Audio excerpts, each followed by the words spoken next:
buenos días, muy buenas tardes o quizás muy buenas noches, estimado oyente, según sea la hora y el país donde se encuentre. Les habla como siempre el pastor bautista Nikos Ricoy, director del programa Encuentros y pastor general del ministerio Tinajas. Muy bienvenidos una vez más a todos y muchas gracias por estar ahí atentos al nuevo mensaje de hoy de nuestro programa Encuentros.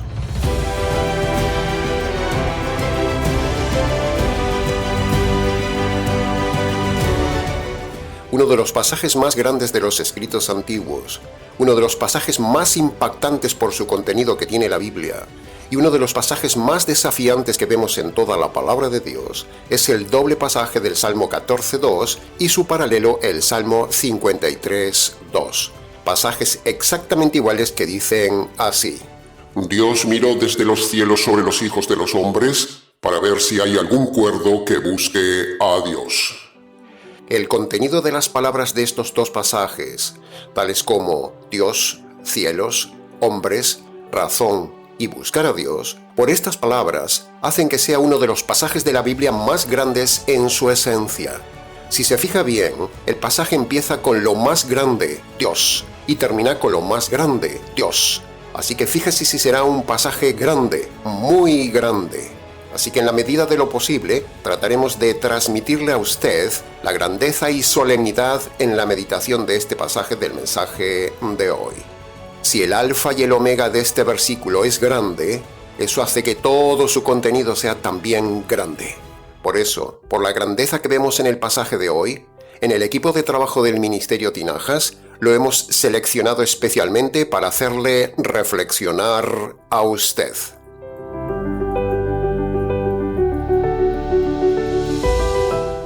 Tal como es nuestra costumbre pedagógica, usaremos el método expositivo, es decir, el estudio detallado frase a frase del texto, para que usted aprenda cómo se estudia la Biblia y también para darle al oyente una mejor explicación. Entremos entonces en el análisis y comentario de la primera parte del versículo de hoy que dice: Dios miró desde los cielos. ¿Sabe una cosa, estimado oyente? Si usted estuviera tan solo en la luna, con sus ojos, usted no vería nada de lo que hace un hombre en la tierra. Pero Dios no necesita telescopio, ni la distancia de los cielos con la tierra es un impedimento para ver lo que usted hace. Es más, Dios es capaz de ver hasta sus pensamientos. Así que tenga cuidado, estimado oyente, tenga cuidado con lo que hace en secreto y tenga cuidado con lo que piensa, porque Dios lo mira todo desde los cielos. Es más, no podría ser Dios si tal facultad no tuviera. En esta parte del versículo tenemos dos conceptos muy grandes: Dios y los cielos. Por eso decíamos que este pasaje es grande, muy grande, por el personaje y por la inmensidad del lugar. Sin embargo, el versículo 1 nos habla de un ser muy pequeño y muy necio, porque el verso 1 de este Salmo 14 y 53 habla del necio, el necio ateo que dice que no hay Dios. Hay que ser muy necio para ser necio, porque la necedad es la negación de la razón. Entonces preguntamos al ateo moderno de hoy: ¿cómo se crearon las cosas, señor necio ateo? ¿Quién ha diseñado las leyes, la hermosura, las emociones, la conciencia, el orden, etcétera, etcétera? ¿Se hizo solo? La materia, o hablar de miles y miles de años, o una explosión, no genera sentimientos, ni inteligencia, ni valores, ni orden, ni libertad. Señores científicos necios que niegan o ignoran con sus absurdos documentales de la televisión la existencia de un ser inteligente que ha diseñado todos estos cielos. La NASA y todo el grupo de científicos ateos son unos necios por negar lo evidente. Tanto se jacta este mundo de ser racional, y resulta que en colegios, universidades y en la red todo es pura necedad de la negación de Dios, creando estos preciosos cielos. Por eso es justo que Dios esté enfurecido en ira contenida por negarlo, por ignorarlo o por burlarse de Dios. Pero un día Dios castigará severamente al hombre por negarle y por no usar la razón. Por eso nos preguntamos, estimado oyente, ¿cómo Dios va a amar al necio que niega a Dios? ¿Qué tipo de Dios tiene usted que parece tonto amando a quien le niega? Eso es lo que los necios predicadores de hoy, tan necios como los ateos, enseñan en sus iglesias, que Dios ama al ateo. Hay que ser muy necio para creer eso y predicar eso. Los necios ateos enseñan que Dios no existe, y los necios predicadores enseñan que Dios ama al necio ateo que dice que Dios no existe. Hay que ser muy necio para ser ateo, y hay que ser muy necio para ser predicador del amor de Dios. Hay necios por todos lados en este mundo, estimado oyente. Estamos rodeados de ellos. Incluso nosotros éramos necios. Pero gracias a la paciencia de ese Dios grande que ha diseñado una providencia ingeniosa, especial y grande en nuestra vida, un día salimos de la necedad para entrar ahora en el mundo de la cordura y escapar de las fauces del infierno, un infierno merecido que tiene el necio hombre religioso y ateo, y ahora estamos ayudándole a usted a que razone, a que deje de ser necio, aunque no sea ateo. Así son los unicitarios y los ateos, negadores de la esencia y existencia de Dios. Pero aquí en el pasaje nos dice que vivimos bajo los cielos y bajo la mirada de Dios, y eso parece que no impacta al hombre necio. Por eso estamos aquí, para despertar la conciencia y la razón a los que viven bajo los cielos, para advertir a los que viven bajo la mirada de Dios, para exhortar a los que viven bajo la ira pasiva de Dios, para advertir a los que viven en indiferencia a Dios, y estamos aquí para refutar a los religiosos que se creen que todo está bien con Dios. Tenga cuidado, estimado oyente, porque aunque Dios es invisible, eso no quita su existencia.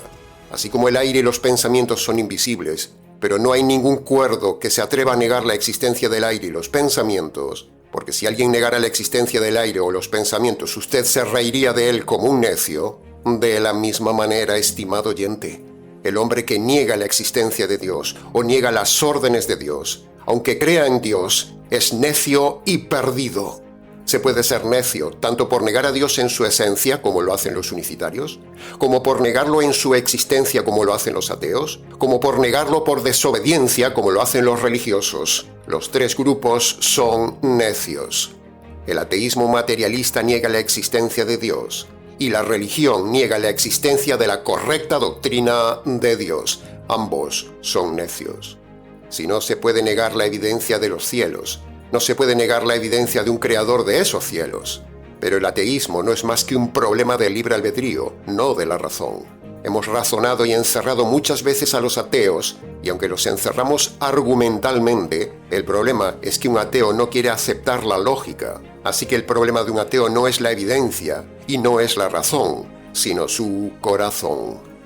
El ateo niega a Dios porque no le conviene que exista Dios, pero aunque le niegue, un día estará frente a Dios.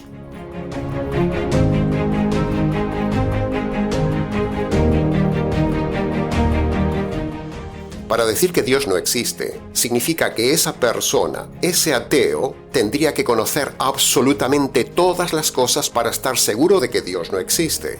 Pero, debido a que nadie puede saber todas las cosas, ya que si alguien supiera todas las cosas, esa persona sería un Dios, entonces, debido a que nadie puede saber todas las cosas, no hay ninguna persona que pueda decir con lógica y contundencia que Dios no existe. Por lo tanto, argumento ateo derribado. Ya que son los ateos los que afirman que Dios no existe, entonces que sean ellos los que prueben que Dios no existe. Es importante señalar que la carga de la prueba es un principio jurídico llamado onus probandi, es decir, un término jurídico aplicado en los tribunales de justicia, que se usa para definir que una persona está obligada a probar un determinado hecho que acusa o denuncia, y tiene que hacerlo presentando evidencias. Pero los ateos no pueden presentar nada, ninguna evidencia de que Dios no existe. Por lo tanto, el ateo está derribado.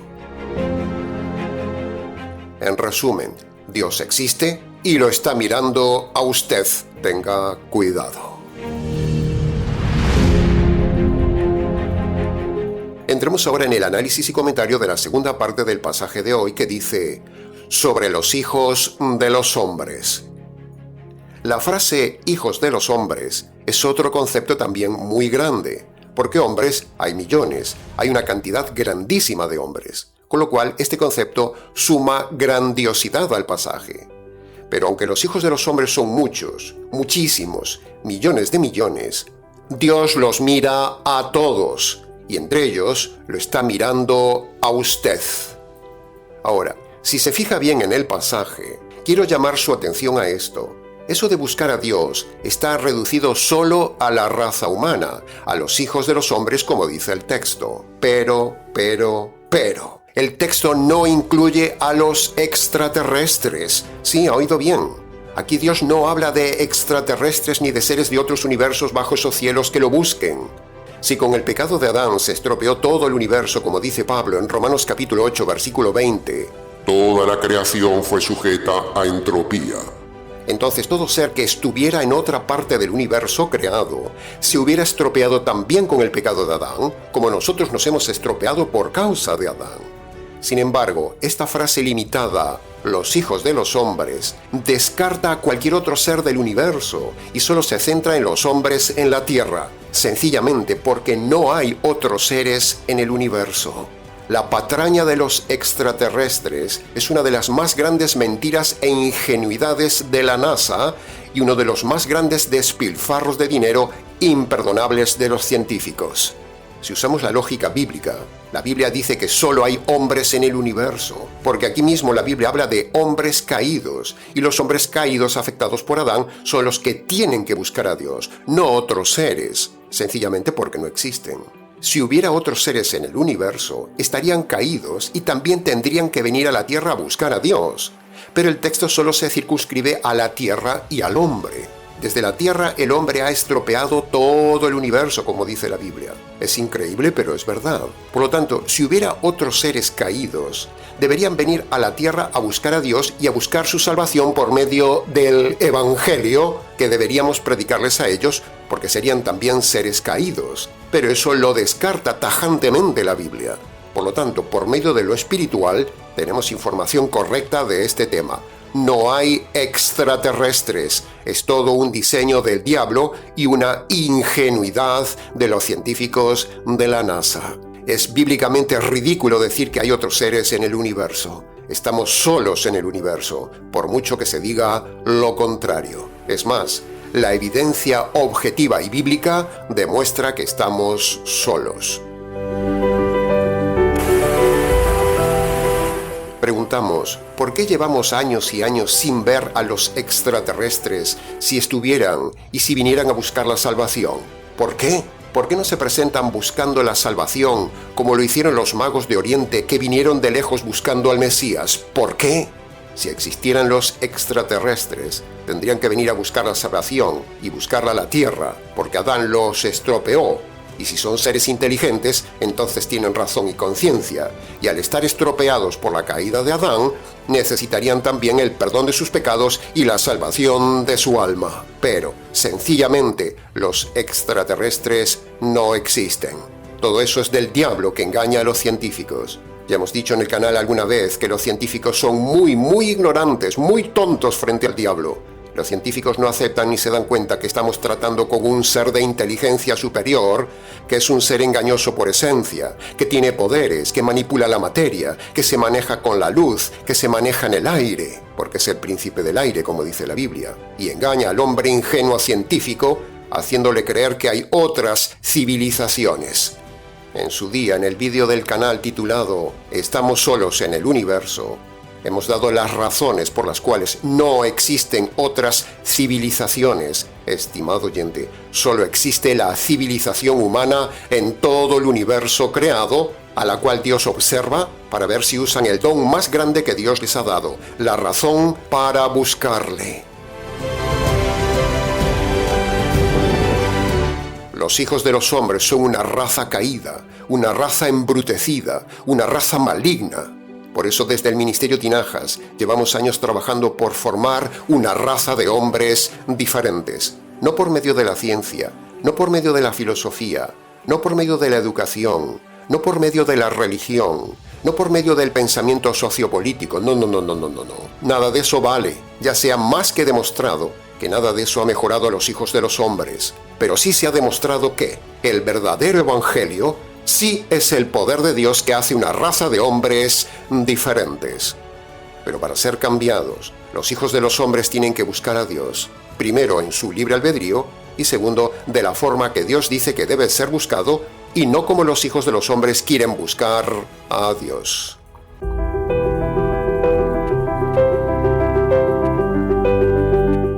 Entremos ahora en el análisis y comentario de la tercera parte del mensaje de hoy que dice: a ver si hay algún cuerdo. En el versículo 1 se habla del necio, que es el ateo, y en el versículo 2 se habla del cuerdo, o sea, del hombre que razona. La cordura es usar la razón. Si la necedad es no razonar, la cordura es razonar. Así lo dice la Real Academia Española de la Lengua.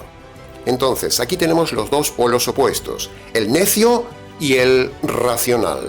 Por cierto, ¿en qué grupo está usted, estimado oyente? ¿Es usted necio o es racional antes de tomar decisiones? Por ejemplo, estar en una iglesia es ser necio y salir de una iglesia es ser racional.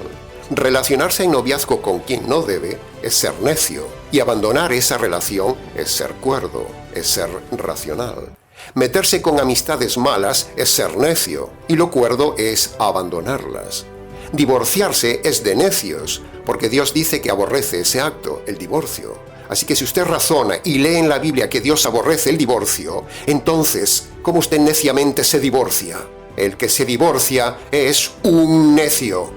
Y así podríamos seguir y seguir con 1000 ejemplos en la vida cotidiana, donde la gente no razona, solo se mueven como animales por impulsos. Así que a partir de hoy, no tome decisiones por pasión, por emoción, por lo que dice la televisión o por lo que dice la religión, sino que tome decisiones usando la razón.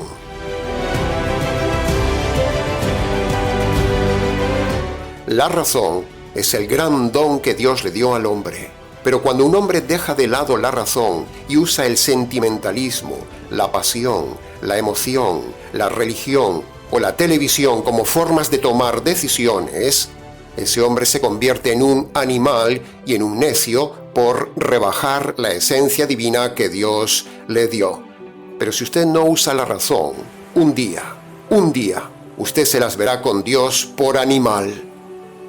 Sinceramente, estimado oyente, sinceramente, por nuestro trabajo pastoral, le digo que qué indignación despierta desde las entrañas de uno ver a una persona necia en la vida que no quiere razonar.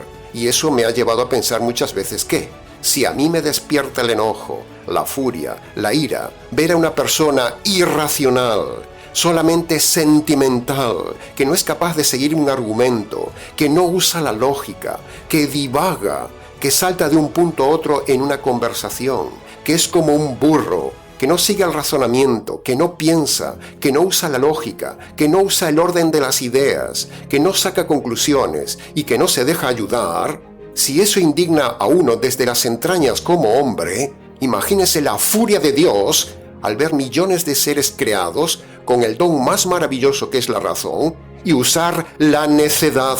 Imagínese la furia en grado sumo que debe despertarse en Dios ante millones de hombres necios, irracionales, simplones, que no razonan, que no son capaces de armonizar dos premisas en un razonamiento sencillo. Imagínese la ira de Dios contenida y cómo será el día que Dios descargue su ira, su furia y su enojo sobre estos hombres por no usar la razón.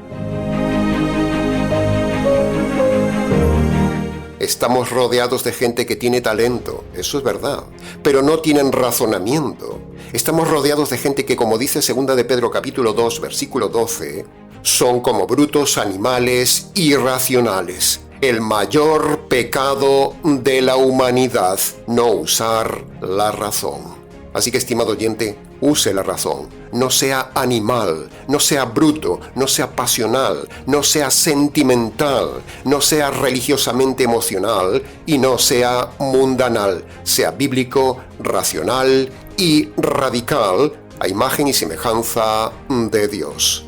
Honre a Dios usando la razón, estimado oyente. Honre a Dios. Tenga la dignidad de usar la razón como semejante a Dios que usted es. Entonces, llegados hasta aquí, la pregunta reflexiva es: ¿está usted en el grupo de los cuerdos o en el grupo de los lerdos? ¿Dónde está usted, estimado oyente? Porque aquí dice que Dios busca a los cuerdos que buscan a Dios.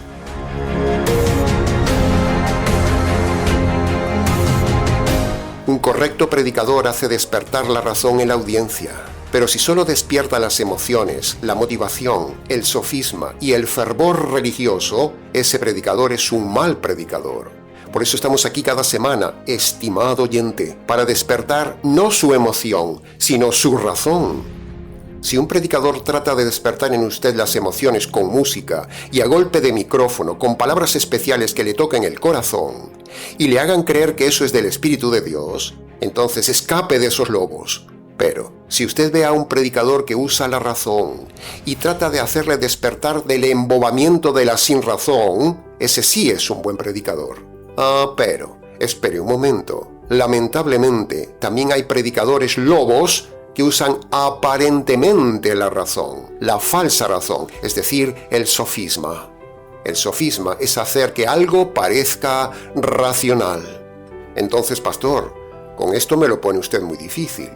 Porque si por un lado usted me dice que tenga cuidado con los predicadores de la emoción, y hasta ahí lo entiendo, pero luego me dice usted que también hay predicadores que usan astutamente la razón, entonces, ¿cómo puedo saber quién me enseña toda la verdad? Bueno, estimado oyente, precisamente ahí, en su pregunta, está la respuesta, en que el verdadero predicador le hará razonar toda la verdad, no solo una parte de la verdad como hacen los calvinistas, los adventistas, los católicos, los pentecostales, los rabino-mesiánicos, los unicitarios y los testigos. Todos estos usan razones a medias, no toda la verdad, no toda la razón. Todos le hacen razonar algo de la verdad, pero no toda la verdad. La clave está en toda la verdad. En el Ministerio Tinajas le estamos enseñando semana a semana a razonar toda la verdad. La Biblia dice en Juan capítulo 16, versículo 13 que el Espíritu Santo enseñará toda la verdad. Si alguien no le enseña toda la verdad, no es de Dios. Así que esfuércese en razonar, esfuércese en estudiar y en analizar cuerdamente la verdad.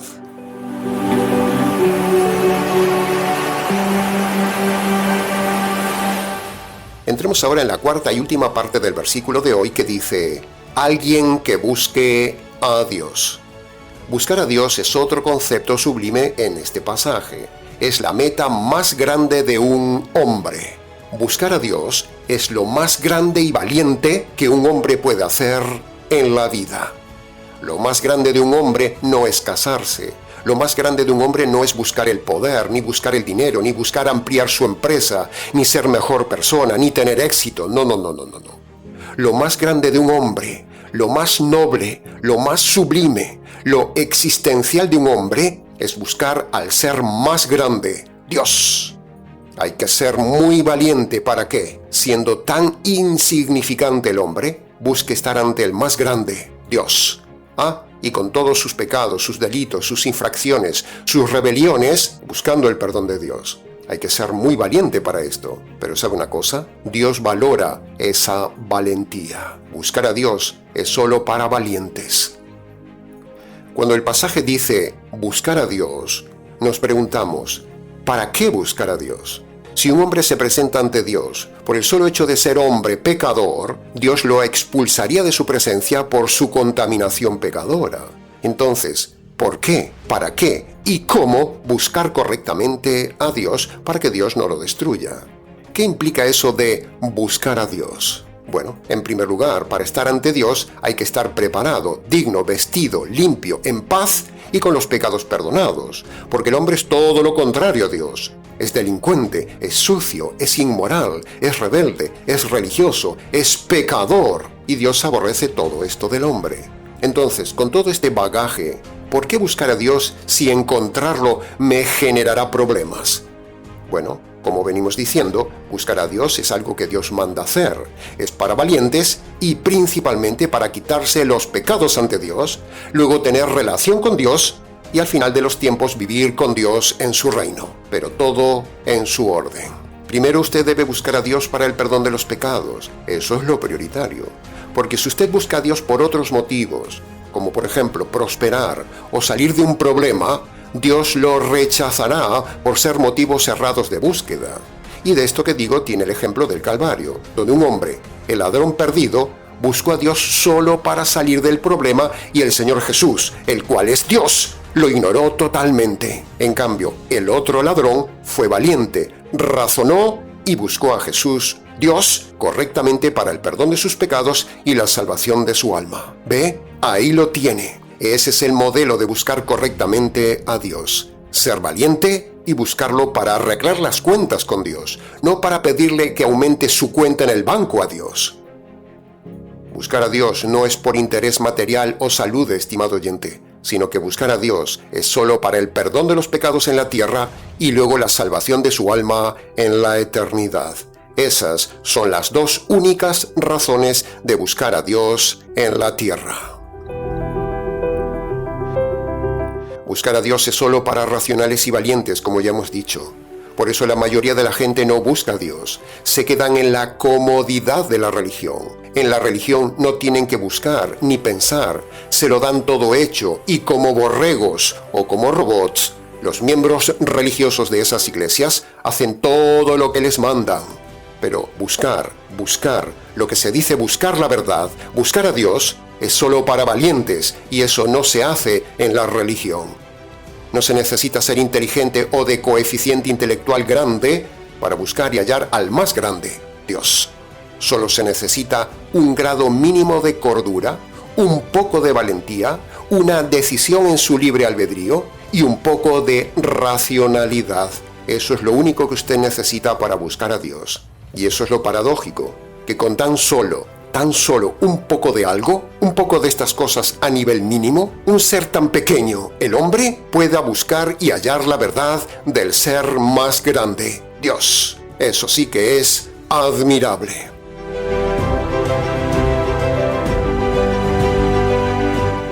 Y con este pasaje de hoy, nuevamente, no podemos dejar de hablar del libre albedrío. Porque si usted analiza el texto con cuidado, estimado calvinista retorcido, en este pasaje se infiere el libre albedrío en toda la raza humana porque el texto dice, a ver si hay alguien cuerdo que busque a Dios. O sea, a ver si hay alguien que en su libre albedrío razone y luego tome la decisión de buscar a Dios. Eso es lo que infiere el pasaje. Por lo tanto, ahí tenemos nuevamente la doctrina maravillosa del libre albedrío subyacente en estado puro. El hombre solo usa el libre albedrío para buscar formas de pecar y usa la razón para diseñar formas de pecar. Dios es racional, Dios tiene libre albedrío, Dios decide. Así que haga usted lo mismo, estimado oyente. Y en este caso, Dios decide libremente buscar sobre la tierra a ver si hay alguien que piense y decida libremente buscar a Dios. Así que ahí vemos el libre albedrío en estado puro, tanto de parte de Dios que decide en su libre albedrío mirar a la tierra y buscar a hombres, como de parte del hombre a ver si hay alguien que decide buscar a Dios. El argumento es irrefutable. En resumen, ¿está usted buscando a Dios por el camino correcto? Si se fija, en mi pregunta estoy dando por sentado deliberadamente que usted no ha buscado correctamente a Dios porque dije, ¿está usted buscando a Dios por el camino correcto? ¿Y por qué enfoco mi pregunta dando por sentado que usted no está buscando a Dios correctamente o lo ha buscado erradamente a pesar de que está en una religión? ¿Por qué nos tomamos esa audacia? Pues sencillo, estimado oyente. Primero, porque la Biblia lo dice así en este pasaje de hoy. Y segundo, porque toda persona que nos escucha y está metida en una secta o religión tipo calvinista, católico romano, adventista, pentecostal, mesiánico o unicitario, todos estos y más religiones y sectas que hay, esa persona que está metida en estos grupos ha ido al lugar equivocado a buscar a Dios, porque todos estos grupos tienen doctrinas equivocadas. No importa que usted se enoje conmigo por lo que le estoy diciendo, es pura verdad. Todas estas sectas e iglesias que hemos nombrado no buscan a Dios ni le ayudan a usted a buscar a Dios, sino por el contrario, le alejan de Dios y le llevan a la condenación eterna.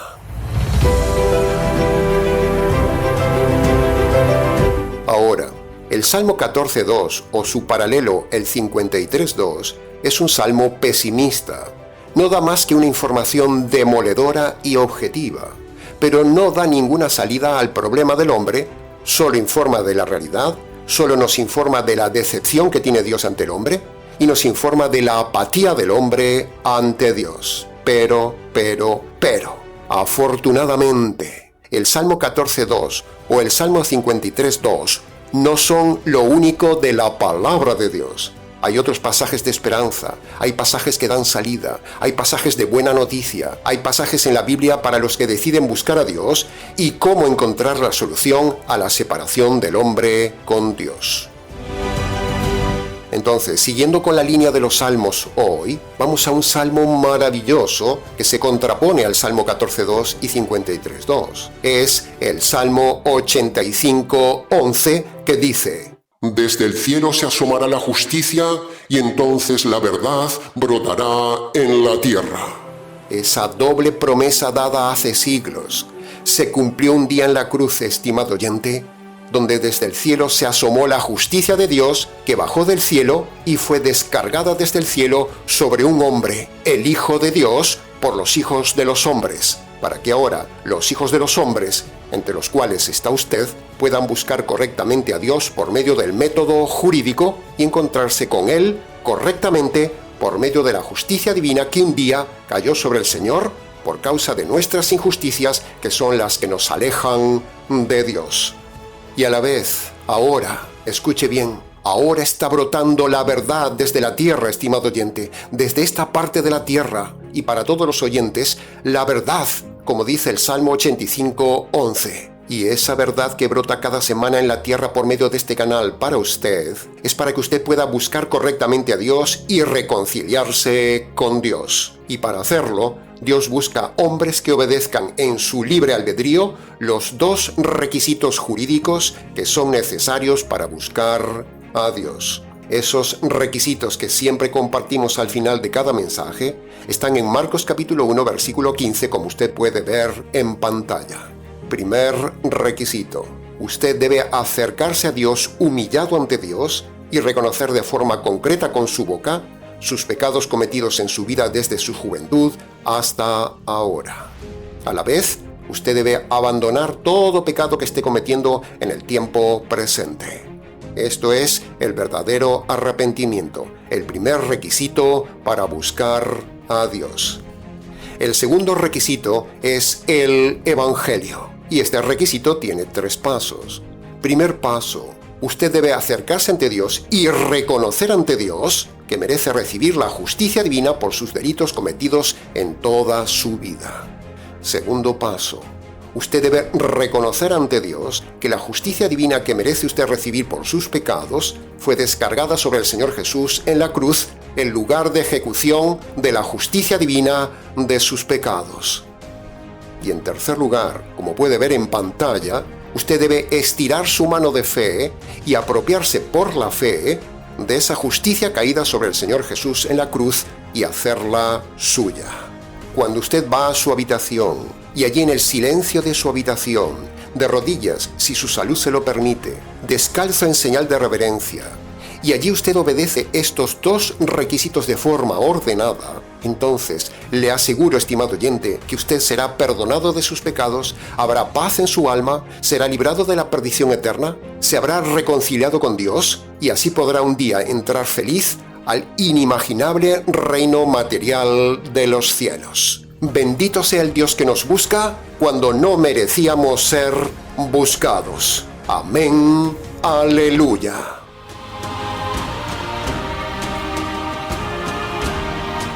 Y hasta aquí, estimado oyente, con el mensaje del día de hoy que ha brotado hacia usted por medio de este canal, como decía el Salmo 85.11. Así se predica la palabra de Dios. Valore lo que le damos. Trabajamos para usted. Mucho más se pudo haber dicho del tema, pero con lo dicho fue suficiente para su reflexión. Para preguntas, comentarios o consejería pastoral, escríbanos al correo ministeriotinajas@gmx.es. Y para hacer sus donaciones, hágalo por favor por PayPal. Nada más.